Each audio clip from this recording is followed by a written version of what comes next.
Hello students, today we are going to start with unit 3 topic, that is non-verbal communication. As you all know, communication is broadly classified into two types, that is verbal and non-verbal communication.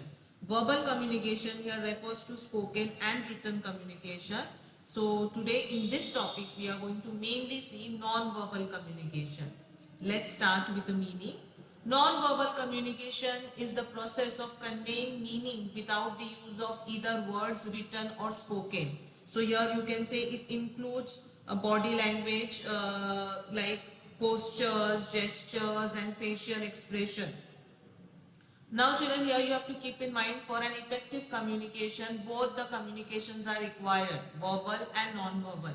For example, if you want to give a presentation here, both your verbal communication and non-verbal communication are essential.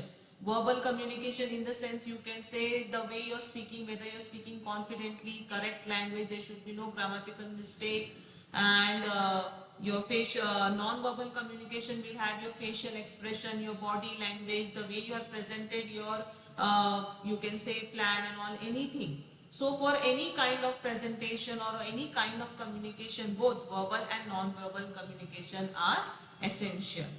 After that is importance of non-verbal communication. Now, first thing is well expression of the speaker's attitude.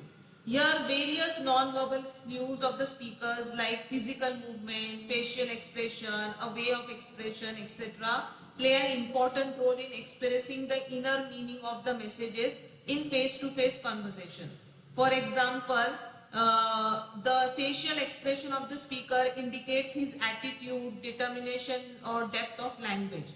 Now, if the person is not very sure or not very confident in what he is speaking, is not well prepared, then the person will be somewhat scared.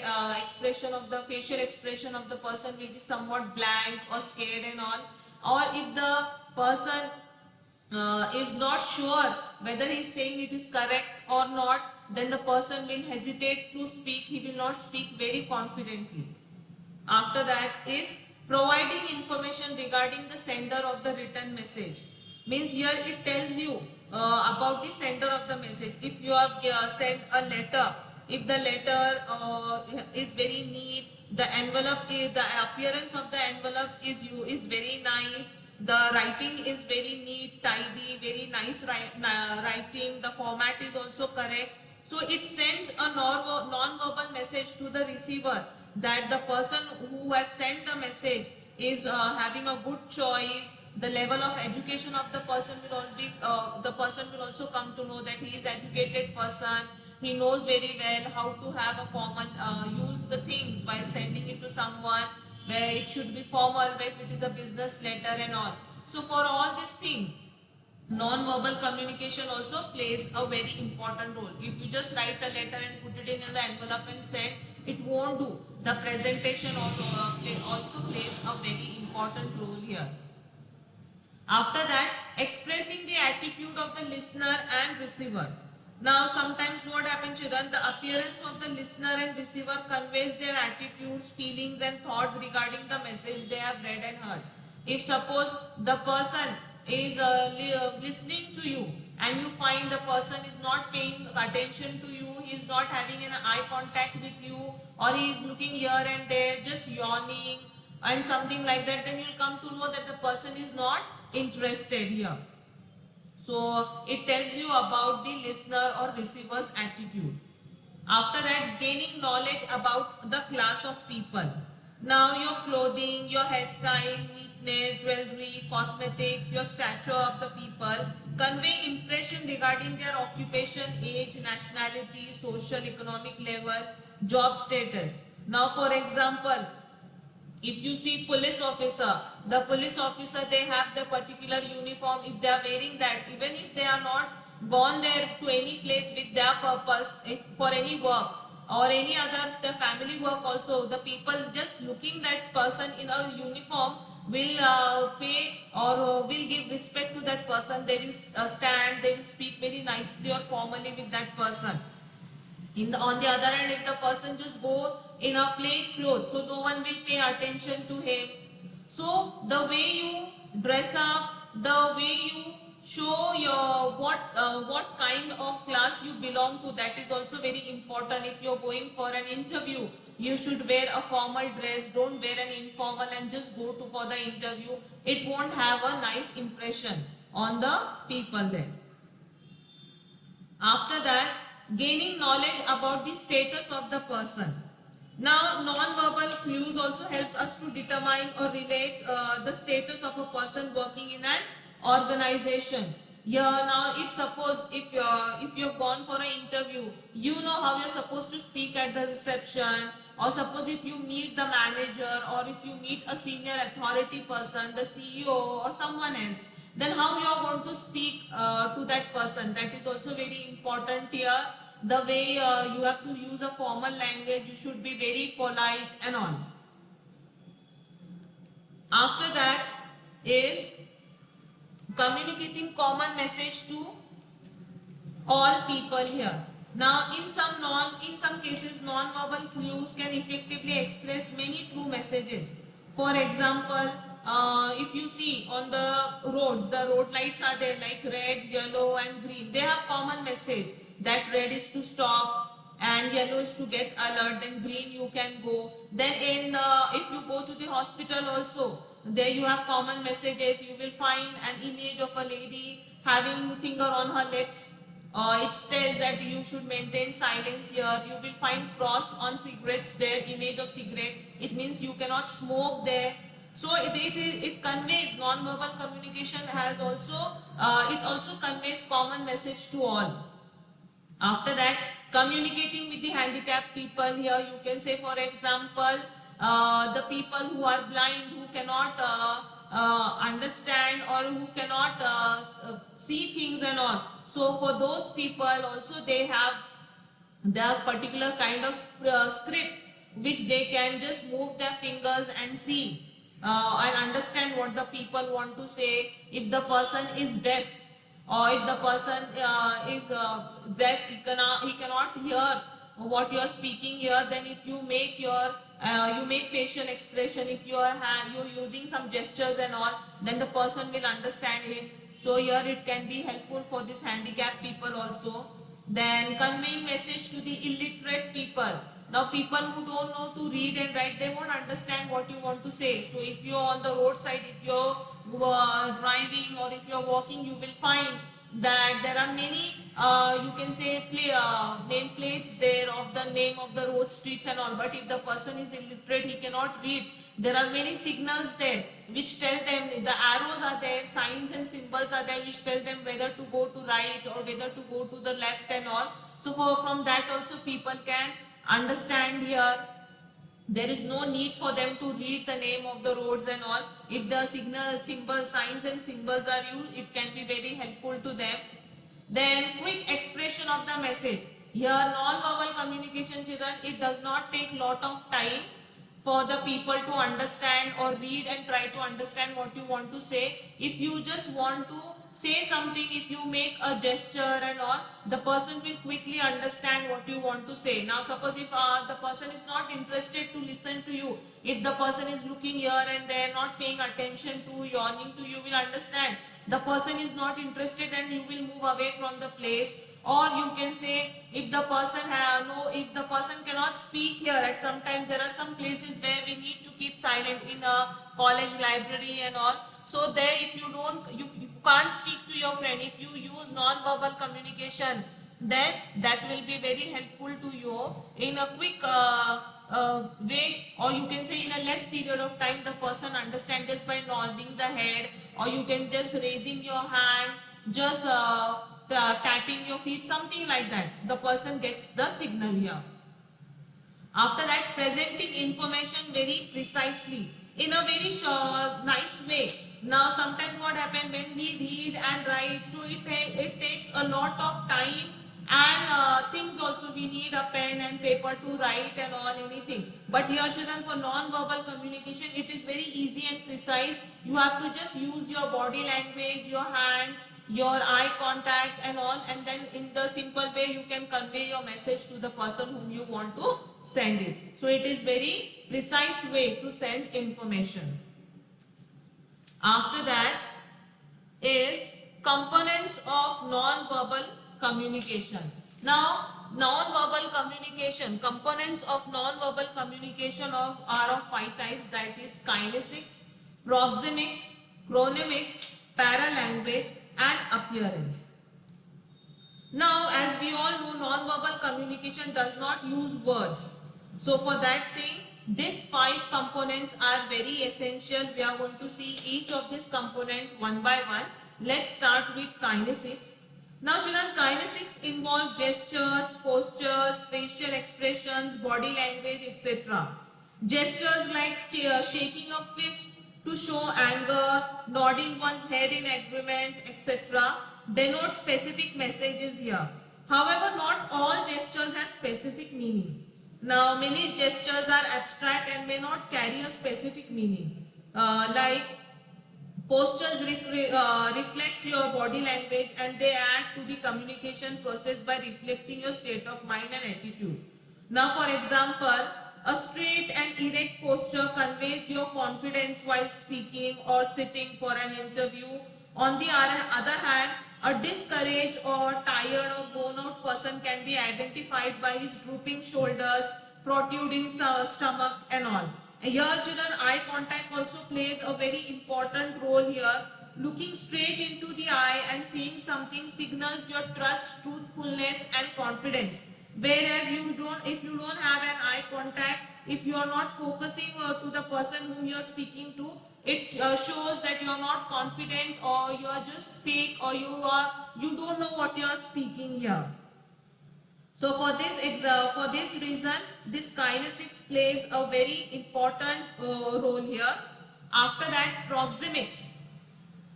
Proxemics refers to the distance that we keep from others during the communication process. It shows the relationship which we share with the receiver of the message. Now, the anthropologist Edward T. Hall, he has categorized 4 zones in which social interactions take place. Like intimate. Now, when do we have intimate, you can say, distance with the person, that is when we become very intimate with the person, when we are very speaking to our family members or our loved ones. And personal, you can say when we are talking to our family and friends. And if for social, you can say like for workers and strangers. And public, you can say when you are giving a speech in the classroom and all. So these are 5 categories, or you can say zones of social interaction which comes in proxemics. Now you have to understand here children. Now if you are speaking to your family, mother, father, brother or sister, you sit very close to them and speak to them. If you are speaking to your friend, you will have somewhat distant with that friend if the person is not your very close friend. Otherwise, with a close friend also we sit very close and speak to them. And after that, if we are speaking to anyone, your teacher, if you are speaking to your teacher, or if you work in a working place, if you are speaking to the manager and supervisor, you will have a distance to them when you are speaking to them. If on the other hand, if you are speaking in public, so there is a vast distance between you and the audience. So proxemics means distant while speaking to the people here. Communicate when we are communicating to them. After that is chronemics. Chronemics, it deals with time children here. The way we structure and use time conveys our personality and attitude here. Now for example, if a person gives a visitor an appointment and has a long interactive session, then it sends a clear message that the person is interested in the topic and he has respect for the visitor here. After that, paralanguage. Paralanguage deals with vocal qualities such as volume, pitch, rate, pronunciation, stress, intonation patterns. The quality of the voice determines the effectiveness of the message. For example, the high pitch reflects helplessness, tension and nervous. If you find someone screaming and all, if you get very worried that if that person needs help, you run for that person's help and all. Now, the tone of the voice also reveals disbelief and astonishment and questioning attitude. Here you can say, if the way you're speaking to that person, if you're speaking very rudely, that you come to know that the person will come to know that you are angry with that person. So in this way, paralanguage deals with vocal qualities. After that is appearance. Appearance also plays a very important role here. It is a very important non-verbal way of communication here, you can say, children. Because if you have a very pleasant personality, smiling face and all, the person who look at you or who are speaking to you will also feel very comfortable to speak to you. On the other hand, if you are having a very, you can say, serious face, if you are having a very angry expression and all, people won't like to speak to you. Here the dress code also plays a very important role here. A well dressed, elegant person gives a good impression to the audience. Now for the day from here, if you are talking about dress code, you have to keep in mind the place you are going to. If you are going for a meeting, if you are going for an interview, it should be a formal dress. If you are meeting, you are going to meet a friend just for a get together and all, then the casual dress can go with that. If you are going for a party, then party wear will do. So for that reason, you have to keep appearance is very important form of non-verbal communication here. Your dressing, your way of expression and all, people will come to know who you are. So that is very important. After that comes the tips for effective communication now. Now as we all know, communication is a process through which we can convey our message to the others. Now for that reason, you have to keep in mind that there are many barriers also in the communication, many things which can be considered as a barriers in your communication. So for that, to avoid such barriers, you should know what is the way you can communicate very nicely. For this, we are having some tips for important or you can say effective communication. First thing, correct language suitable for the message here. Means you should know, children, whom you are speaking to. Now, suppose if you are a manager of a company or if you are a supervisor in the company and you are speaking to the employees or the laborers here. So you should know that these people are not very well educated people. So they won't understand your language. If you are using a very formal language, you are using jargons, then they won't understand it. So here simple language should be used, and that too very correct language is very important here. You should not make any grammatical mistake here. You should speak confidently. You should use simple language so that the people can understand it. Now on the other hand, if you are speaking to the higher authority, if you are speaking to the senior manager or if you are speaking to the CEO and all, then you can use a formal language, you can use the jargons, because they are educated people. They will understand it very nicely. After that, and both the way, in both the things, children, when you are speaking to the higher authorities and whether to the laborers, along with your communication, along with your verbal communication, non-verbal communication plays also a very important role here.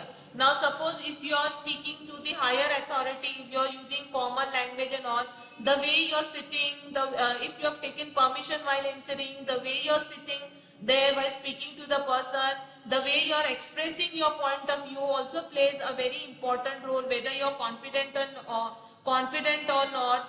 Your expression, if you are having an eye contact and speaking to that person.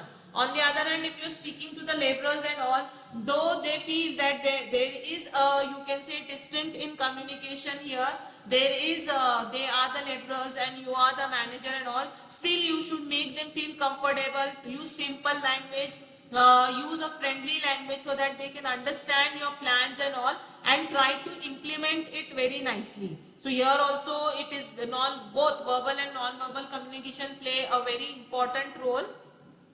After that, encode message very effectively. As I told you, if you are writing and sending something here, you should know whom you are sending the message to. Or even if you are speaking, children, you should know whom you are speaking to, and according to that only you should use your language.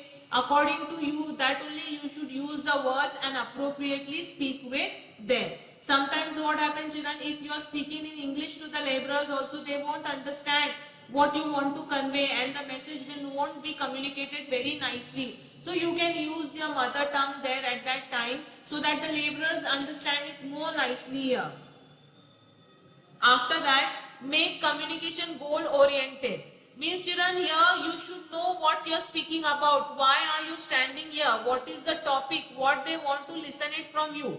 If you are just speaking you can say things which are not related to the topic here, the people will not find it interesting. Their attention will divert. They'll get distracted here. So your communication should be goal oriented. That is the most important thing here. You should always speak what is related to the topic. It should be very precise. It should be very well prepared, so that the people don't get extracted while you are communicating to them. After that, verbal expression should be followed by appropriate non-verbal codes here.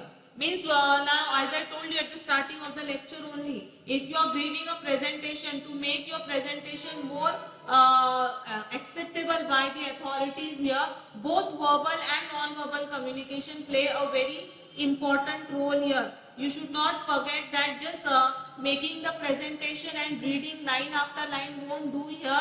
You should show them or your body language, the way of speaking here, if you are having an eye contact, if you are using particular words to make them understand here very nicely, then your presentation will be understood nicely by those people. After that, communication should be approached as a creative process. Now, when you want to communicate to the person, it is not that if you want to write a letter, you just write and put it in an envelope and send it. The person will not find it any interesting, you can say. Or if you are giving a presentation, just making a blank PPT and showing it to the people, reading line after line, won't do here. You have to make your message way more creative, so the person find it interesting. Now, because of the vast exposure of mass media, now there are many things through which we can make your communication more effective, so the person who is receiving it find it more attractive and they listen to it. They get distracted towards anything. So for that, the creative way of communication is more important here. Overcome physical barriers here. Now, when you are communicating, you have to keep in mind that there should be no noise, there should be no distance while speaking, physical discomfort should be not there, environmental you can say conditions should be appropriate. All these things you have to keep in mind. Means if there is lot of noise outside and you are just speaking and speaking, people who are listening to you will get irritated because of the noise outside and you speaking to them. Or you can say if those people, the environmental conditions are not proper there, if they find that the atmosphere is not suitable for them to have a meeting there, then also it can be a great barrier to your communication. So for all these things you have to keep in mind when you are arranging for a communication with some other person. While you're communicating through telephone also, children, sometimes what happens, there is no you can say range there and all, people can't understand what you're speaking and all, so that also can become a barrier. Or if you're sending a message through post and all, people cannot get it on time, or the address is not written proper, so the letter might not reach to them. So all these kinds are barriers. You should not try to overcome all such barriers in your communication. After that, develop interpersonal skills and positive psychological attitude here. Now for that reason, you have to keep in mind that if the person is very fearful, or he is in lot of tension, he is very shy, or he has complexes, he becomes conscious while speaking to other, or if the person has personal prejudices, or the person lacks self-confidence and all. So this can be a barrier to communication. The person cannot communicate properly here, and the people will not find it interesting and all. So to make your communication more effective, you should have a positive psychological attitude. You should be very confident while speaking, a smiling face, simple language. All these things you should keep in mind while speaking to someone. After that, avoid socio-cultural barriers. Now, along with interpersonal along with interpersonal skills, socio-cultural barrier are also a hindrance to communication. You can say, if the person tries to discriminate people according to their class, caste, religion, and all, then they cannot communicate very easily. The communication will be not very smooth. So, while having a communication, you should not think about this caste, class, religion, and all. You should always see the person who is sitting or standing in front of you as a human being and try to understand what that person is saying. So that becomes that will be a effective communication, you can say. After that, the last thing is accept that miscommunication happen often.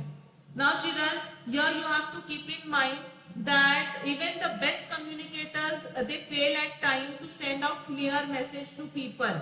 Now, so one must accept it, or one must realize that even if the person is a genius, he is a human being, he might make a mistake and there might be miscommunication. So you should try to understand it, and if you are a sender of the message, on your part you should try to make efforts and try to find minimize as much as mistakes you are doing here. Try to clear it out, try to work it out, and see to it that you are well prepared and you speak very confidently to the people there, and so that there is no type barrier in your communication. I hope you have understood. So with this we have completed this topic, that is non-verbal communication. I have explained to you all meaning of communication, importance of communication, components of non-verbal communication, and tips for effective communication. Students, this is our last topic for this FY BCom second semester, and with this we have completed our portion. In my next lecture, I will try to discuss with you all the paper pattern which you all have in your final examination, so that it is helpful to you all to study. Please try to understand what is being taught to you all through your video lectures and prepare notes and study nicely. Thank you.